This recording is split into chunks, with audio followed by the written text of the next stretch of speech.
Terima kasih kepada teman-teman yang sudah hadir menyempatkan kajian pada malam hari ini. Langsung saja, tidak lama-lama, malam hari ini kita akan membahas terkait dengan problematika bayi tabung yang akan dipandu oleh Ustadz Dani. Monggo Ustadz, saya persilahkan. Saya tanya dulu, suara saya jelas atau tidak jelas? Masih Ustadz apa? Coba lagi Ustadz.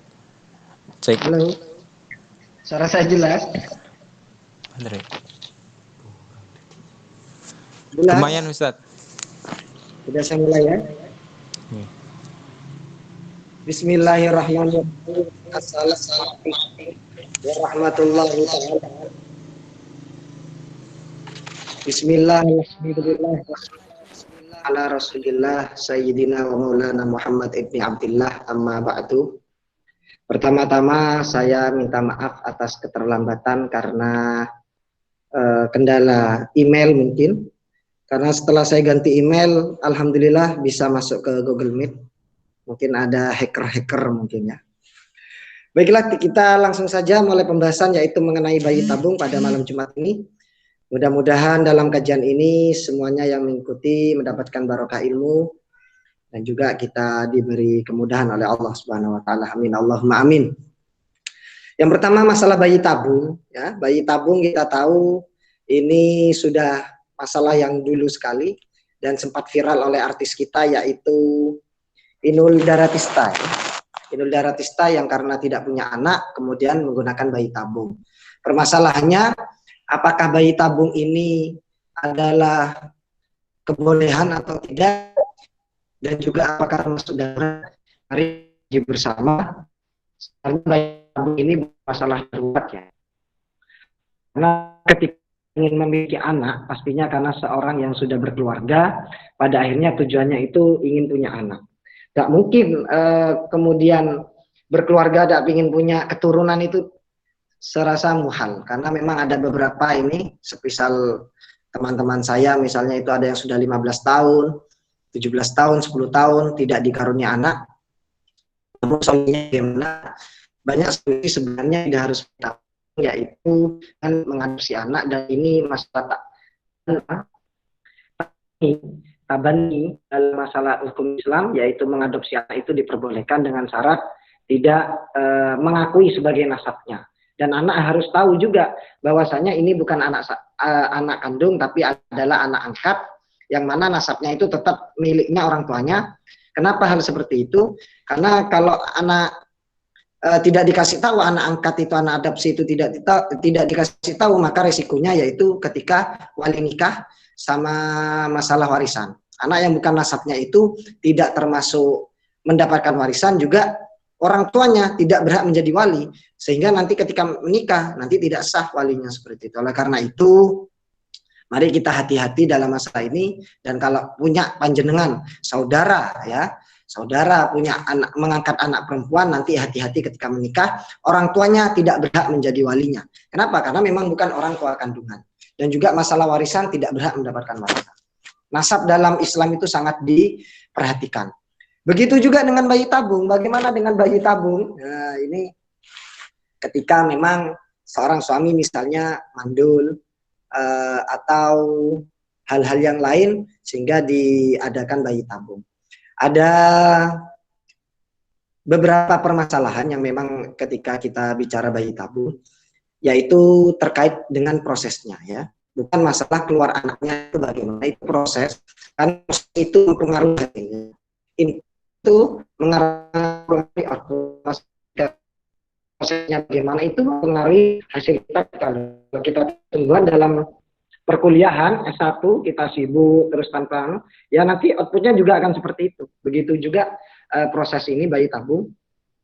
Bagaimana mengenai prosesnya itu ada saya rinci beberapa poin.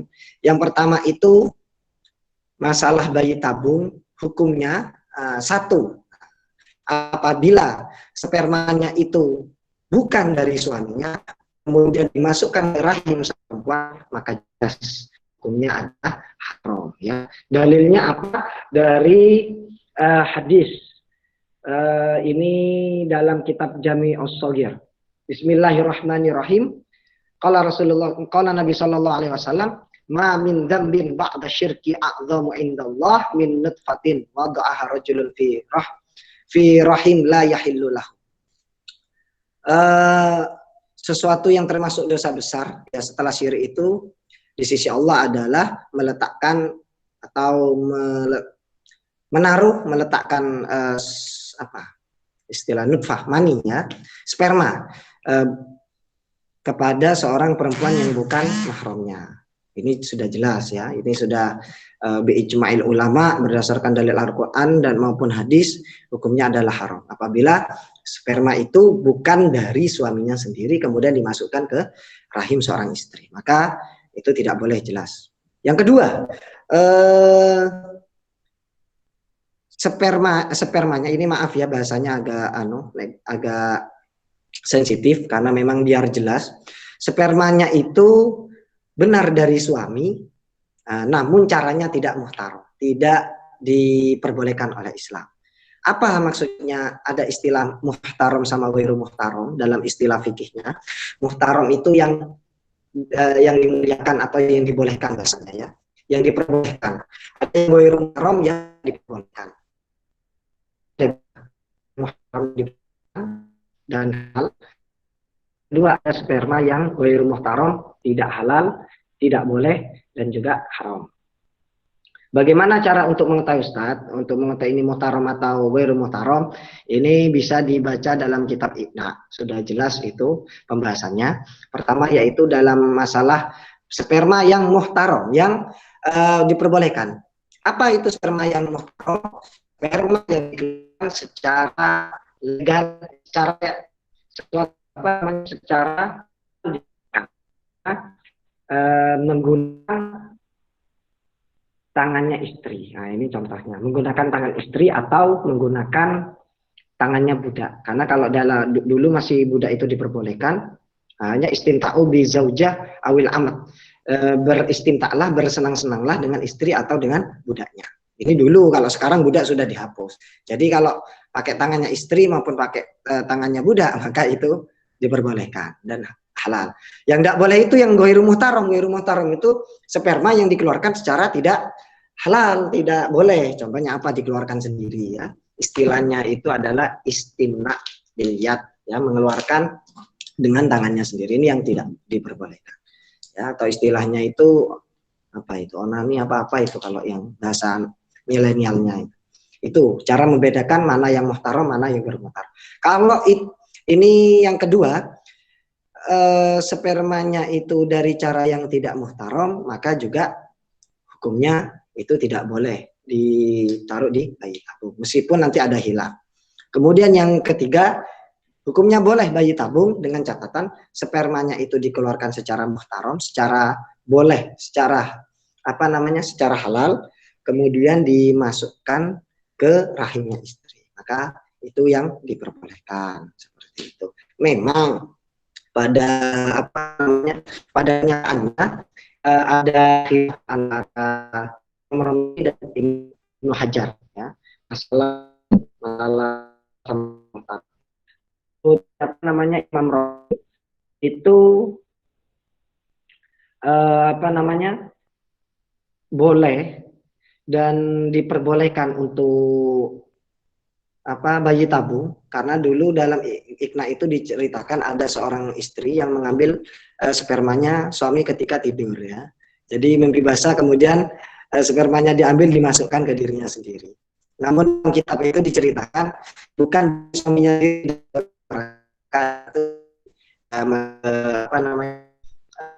nanti butuh persaksian dan kuat sehingga nanti akan dicerai oleh suaminya, ditalak otomatis. Namun kalau ini dikeluarkan secara muhtaram, menurut Imam Ramli dikeluarkannya secara muhtaram meskipun tidak lewat berhubungan suami istri, tidak lewat ijma atau duhul, maka anak tersebut nanti yang lahir karena bayi tabung tersebut bisa masuk juga, bisa diilhaqkan, bisa dinasabkan pada bapaknya. ya, bisa dinasabkan pada bapaknya sehingga nanti boleh menjadi walinya dan juga bisa menjadi hak warisnya seperti itu. Namun Ibnu Hajar berbeda ya. Menurut Ibnu Hajar itu tidak dapat diilhaqkan. Secara prosesi kelahiran anaknya itu sah ya. Secara prosesi kelahirannya boleh. Namun menurut Imam Ibnu Hajar baik secara keluarnya spermanya itu muhtarom yang diperbolehkan atau yang ghairu muhtarom itu tetap tidak dapat diilhaqkan ya. Jadi Imam Ibnu Hajar ini keras, beliau mengatakan ini mutlak. Secara prosesinya kelahiran anaknya itu dari pengambilan spermanya itu baik yang muhtaram atau ghairu muhtaram, yang diperbolehkan atau tidak diperbolehkan, itu boleh, namun tidak bisa diilhaqkan. Ingat, permasalahan nasab ini sangat penting. Kenapa? Karena ketika kita tidak diilhaqkan, tidak disambungkan dengan orang tuanya, maka konsekuensinya satu, nanti ketika menikah tidak bisa menjadi walinya, yang kedua tidak mendapatkan hak waris. Oleh karena itu ini sangat hati-hati. Namun nanti bisa dicarikan dengan solusi kalau panjenengan semua ya menemukan kasus seperti ini atau terjadi pada dirinya sendiri, naudzubillah, tapi semoga tidak, atau misalnya saudara, karena pasti kita punya saudara-saudara yang dalam keadaannya itu tidak bisa melahirkan karena memang bawaan. Itu mengikuti yang aman saja, yaitu dengan bisa menggunakan tabani, yaitu mengadopsi anak. Anak itu harus bahwasanya juga dengan solusi menjadi anak rodok ya. Kita mengadopsi anak yang di bawah 2 tahun kemudian dirodok, disusui, maka itu otomatis menjadi anak ya. Karena sebab nasab itu ada 3 hal. Bagaimana cara menyambungkan nasab? Yang pertama satu karena memang keturunan ya. Binasab itu orang tua dan anak atau saudara. Kemudian juga bisa sebab pernikahan, juga ya bisa rodok. Catat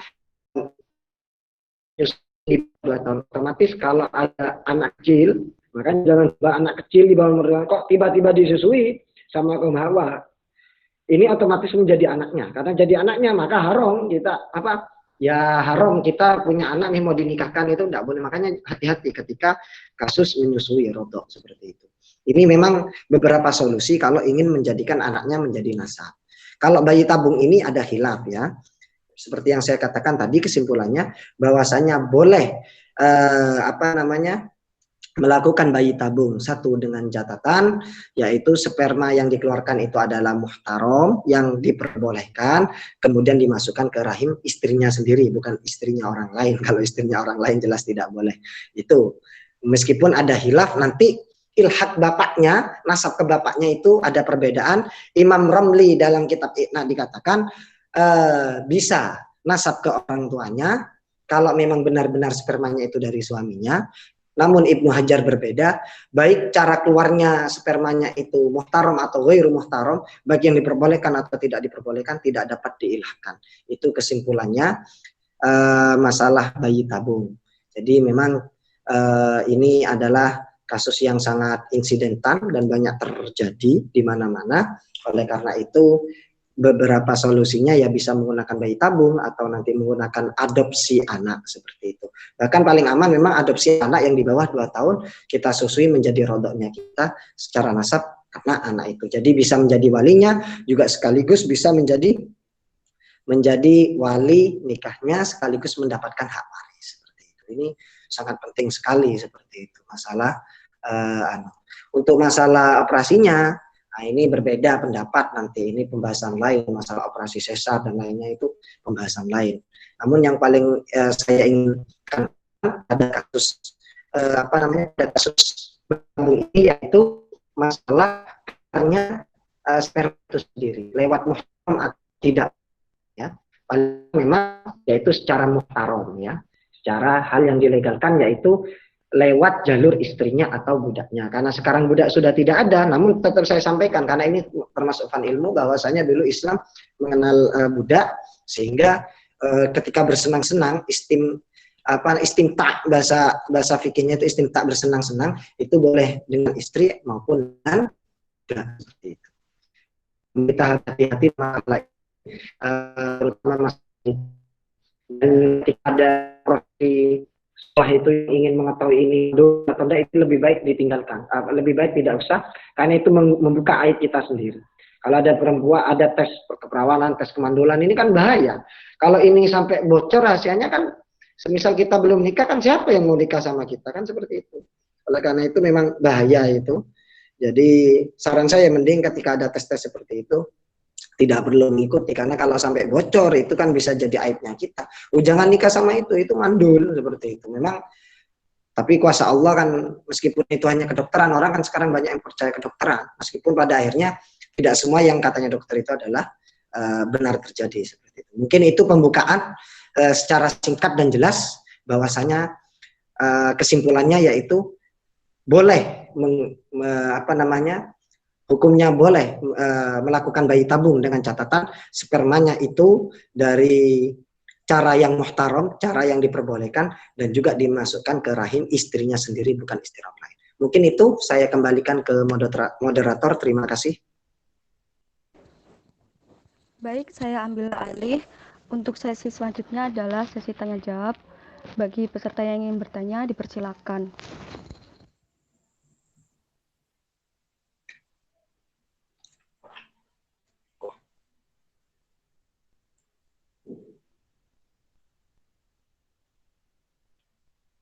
Tidak ada? Mungkin karena waktunya telat mungkin tadi ya.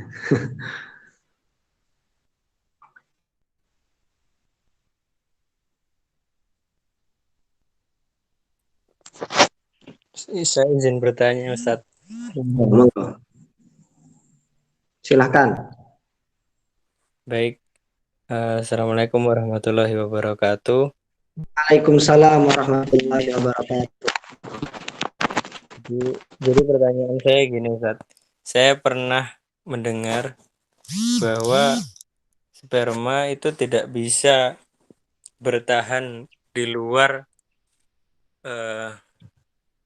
jalurnya gitu, Ustaz. Maksudnya ketika udah di udara, udah Iya, iya. gimana jelasinnya? Ketika udah iya itulah ya Ustaz ya. Ketika udah keluar dari jalurnya, itu tidak bisa hidup sel spermanya. Jadi nanti tidak dimungkinkan akan membuahi. Nah, kalau prakteknya tadi seperti muhtaram, pakai tangan istri atau budak, itu kan gimana ya Ustaz ya? Apakah bisa berhasil praktek bayi tabung seperti itu?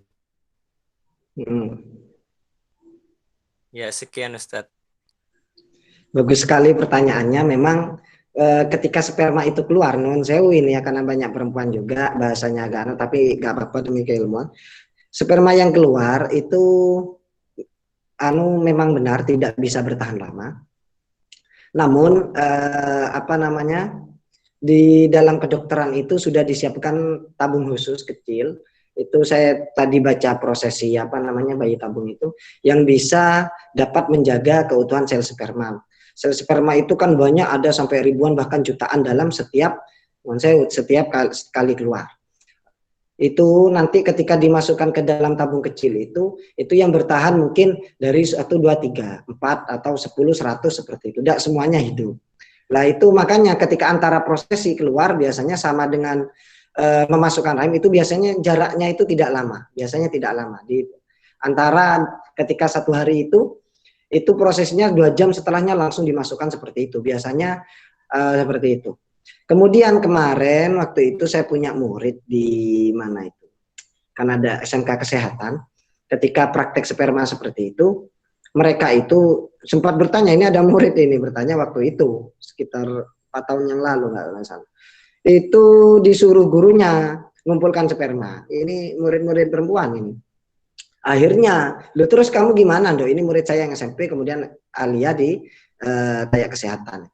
Terus bagaimana kamu untuk nyari spermanya? Ya disuruh gurunya, Ustadz, saya tukang becak bayar 50.000, suruh ngeluarkan spermanya. Akhirnya di bawah itu masih bisa hidup, bisa ada caranya. caranya biar tetap di dalam keadaan. Meskipun yang awalnya itu jutaan hanya tersisa beberapa, tidak semuanya.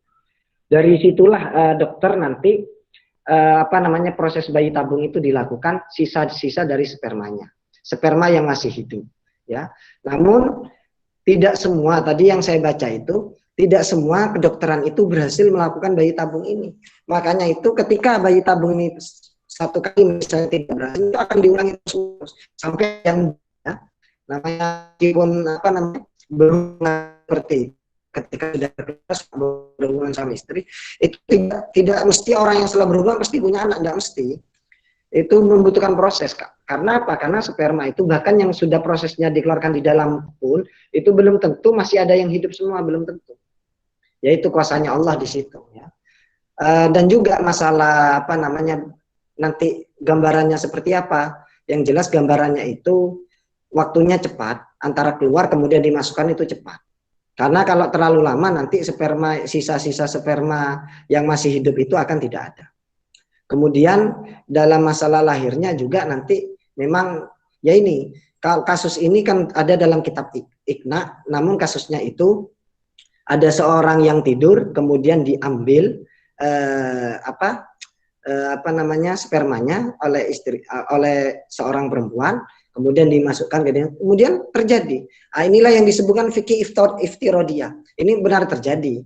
Dalam kasusnya fikih itu ada juga fikih iftirodiyah, fikih pengandian. Kalau yang seperti ini sudah terjadi. Kalau yang fikih iftirodiyah malah panjenengan nanti antum itu lebih heboh lagi pemahamannya. Ada itu fikih iftirodiyah, fikih pengandian. Itu kasusnya tidak ada, tapi pengandian, tapi sudah ditentukan hukumnya karena untuk berjaga-jaga. Inilah kehebatan ulama. Lahir itu kan biasanya dari perut, sesar itu kan dari perut. Ini bahkan ada yang dari tangan, ada yang dari mulut, ada yang dari punggung. Ini iftirodiyah. Sudah tidak ke fikih pengandian, tapi sudah ada hukumnya. Ini seandainya terjadi bagaimana lahir ketika dari belakang atau dari tangan atau dari mulut sekalipun. Itu sudah ada hukum. Kemudian yang kedua, ada kasus juga ini agak sensitif bahasanya. Fikih iftirodiyah, saya kasih contoh. Itu ada farjinya perempuan besarnya misalnya. Ini ada orang perempuan, kalau dulu kan orang di zamannya Nabi Nuh kan sebesar sekitar 100 meteran orangnya. Sehingga ada seorang perempuan itu farjinya itu sebesar pintu. Nah, ada laki-laki masuk. Ini bagaimana hukumnya? Dijelaskan dalam fikih iftirodiyah, fikih pengandian. Barangkali nanti terjadi meskipun tidak terjadi tidak apa-apa, yang penting ulama sudah menghukum itu. Ada seorang perempuan yang tingginya 100 meter kemudian farjinya itu sebesar pintu, kemudian ada laki-laki masuk. Apakah itu wajib mandi? Ya, ini sudah ditentukan oleh ulama. Tetap ternyata hukumnya wajib mandi. Jadi gambaran-gambaran yang aneh-aneh yang ghairu ma'qul, tidak secara akal itu bisa saja terjadi. Bahkan kasus yang seperti ini yang sudah banyak terjadi. Jadi menggunakan alat khusus. Jadi itu ya.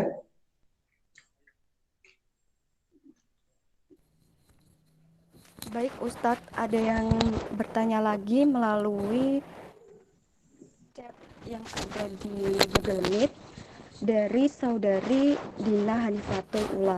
Assalamualaikum warahmatullahi wabarakatuh. Saya izin bertanya, Ustadz, apakah sang istri ada kendala tidak dapat melahirkan sehingga membuat bayi tabung dari sperma dan sel telur dari suami istri, tetapi janinnya ditanam di rahim wanita lain? Bagaimana Ustadz? Terima kasih. Kalau kan saya tadi sudah jelaskan. Kalau ditanam di rahimnya orang lain, berarti kan menyewa rahim, kan istilahnya itu kan menyewa rahim, kan ini sudah sering terjadi. Menyewa rahim. Satu alasannya itu juga bisa dikatakan zina, ya. Seperti kasus yang di Iqna kan seperti itu. Oke. Ada seseorang yang tidur kemudian diambil oleh perempuan lain kemudian dimasukkan padahal bukan istrinya. Makanya catatan yang saya buat tadi itu hukumnya boleh melakukan bayi tabung dengan catatan satu, keluar spermanya itu dengan jalan muhtaram, jalan yang diperbolehkan. Kemudian yang kedua yaitu menggunakan rahim istrinya sendiri, bukan orang lain. Kalau sudah istilah menggunakan rahim orang lain maka tidak sah ini. secara Islam ini, secara fikih. Kenapa? Karena dianggap zina. Bagaimana terus untuk menanggulangi kendala pada istrinya, misalnya lemah kandungan dan lain sebagainya, atau bisa membahayakan? Solusinya yang menggunakan itu tabani, mengadopsi anak. Pakai tabani saja, jangan memaksakan sudah tahu bahaya. Kan nanti bisa sesar, meskipun sesar ya, tapi itu kan janinnya orang lain. Ini yang dosa dua keluarga, malah ini bukan satu keluarga, dua keluarga. Yang menyewa juga keliru, yang menerima juga keliru. Anak zina nanti anaknya juga mau dikemanakan ya. Anaknya satu tidak punya nasab, inkitok anin nasab ya. Qat'un nasab ini jelas itu. Nanti juga suaminya yang jadi suami yang menjadi tempat sewaan rahimnya itu harus nafyul walad. Harus menafikan, nanti disumpah itu kan bukan anak saya, ini suami itu nanti boleh mencerai seorang istri. Kenapa? Karena hal seperti itu. Jadi tidak diperbolehkan menyewa rahimnya. Kalau tanya solusinya jelas, lebih baik pakai tabani seperti itu. Namun kasusnya bayi tabung ini rata-rata itu biasanya memang itu tidak ada kendala dalam masalah rahim, biasanya dari sang suami ya. Suaminya misalnya itu unat itu impoten misalnya seperti itu. Jadi dicarikan jalan-jalan atau menunggu, kadang tidak bisa keluarkan sperma, nanti ketika mimpi itu langsung kurang tahu, itu urusan dokter kalau itu. Yang jelas prosesi bayi tabung yang penting mengikuti arahan ulama, yaitu satu, menggunakan sperma yang muhtaram, kemudian yang kedua yaitu menggunakan rahimnya istrinya sendiri. Karena ancamannya jelas. Kalau menggunakan yang lain, ma min dambin ba'da syirki a'zamu indallah min nutfatin wada'aha rajulun fi rahmin la yahillu lahu. Ya, dosa yang paling besar setelah syirik itu adalah menaruh nutfah ya, sperma ya. Menaruhnya sperma ke rahimnya orang yang bukan halalnya, bukan mahramnya ya, bukan istrinya. Ini tidak boleh. Jelas itu termasuk mamindam bin ba'da syirki, dosa yang paling besar setelah syirik. Itu jawabannya. Solusinya silakan menghadap. Baik, terima kasih Ustadz Dani sudah menempatkan terkait materi pada malam hari ini tentang problematika bayi tabung. Mungkin acara malam hari ini dicukupkan. Terima kasih untuk peserta yang sudah meluangkan waktunya untuk hadir pada kajian malam hari ini. Dan semoga ilmunya bermanfaat untuk kita semua. Dan amin. Untuk doa penutup mungkin bisa dipimpin oleh Ustadz Dani. Untuk waktu dan tempat kami persilakan. Bismillahirrahmanirrahim. Wa ala hadiniyah wa ala kulli natin salih syaulila lahumul fatihah.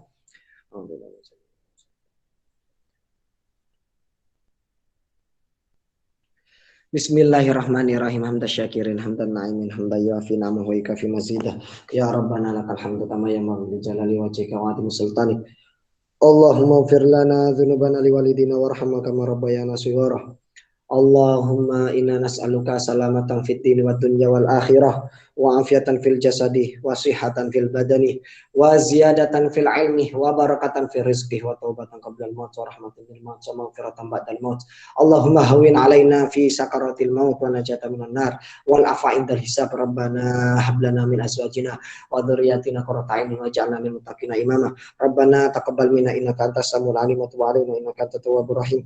Rabbana atina fid dunya hasanah wa fil akhirati hasanatan wa qina adzabannar. Subhana rabbika rabbil izzati amma yasifun wa salamun alal mursalin walhamdulillahi rabbil alamin. Al-Fatihah.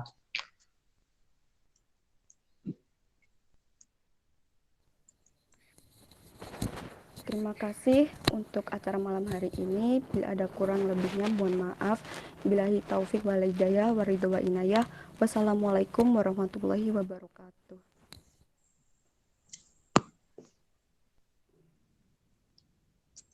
Salam.